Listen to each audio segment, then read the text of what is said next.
Les frères Grimm, le renard et les oies. Un jour qu'il rôdait, selon sa coutume, maître renard arriva dans une prairie où une troupe de belles oies bien grasses se prélassaient au soleil. À cette vue, notre chercheur d'aventure poussa un éclat de rire effrayant et s'écria: « En vérité, je ne pouvais venir plus à propos.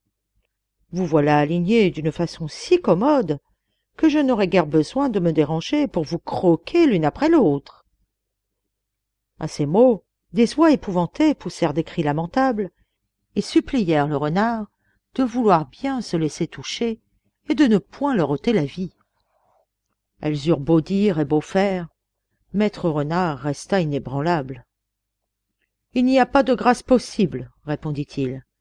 Votre dernière heure a sonné. » Cet arrêt cruel donna de l'esprit à l'une des oies qui, prenant la parole au nom de la troupe: « Puisqu'il nous faut, dit-elle, renoncer aux douces voluptés des prés et des eaux, soyez généreux pour nous accorder la dernière faveur qu'on ne refuse jamais à ceux qui doivent mourir. Promettez de ne nous ôter la vie que lorsque nous aurons achevé notre prière. Ce devoir accompli, nous nous mettrons sur une ligne, de façon à ce que vous puissiez dévorer successivement les plus grasses d'entre nous. »« J'y consens, répondit le renard. Votre demande est trop juste pour n'être point accueillie. Commencez donc votre prière, j'attendrai qu'elle soit finie. » Aussitôt, une des oies entonna une interminable prière, un peu monotone à la vérité, car elle ne cessait de dire « Ca, ca, ca ». Et comme, dans son zèle, la pauvre bête ne s'interrompait jamais, la seconde oie entonna le même refrain, puis la troisième, puis la quatrième, puis enfin toute la troupe, de sorte qu'il n'y eut bientôt plus qu'un concert de ca, ca, ca.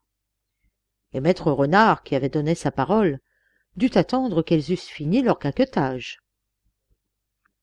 Nous devrons faire comme lui pour connaître la suite de ce conte.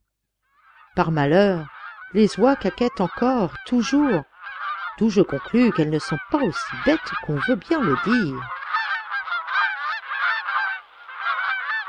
Lu par Sabine, pour audiocité.net, sous la licence Art Libre.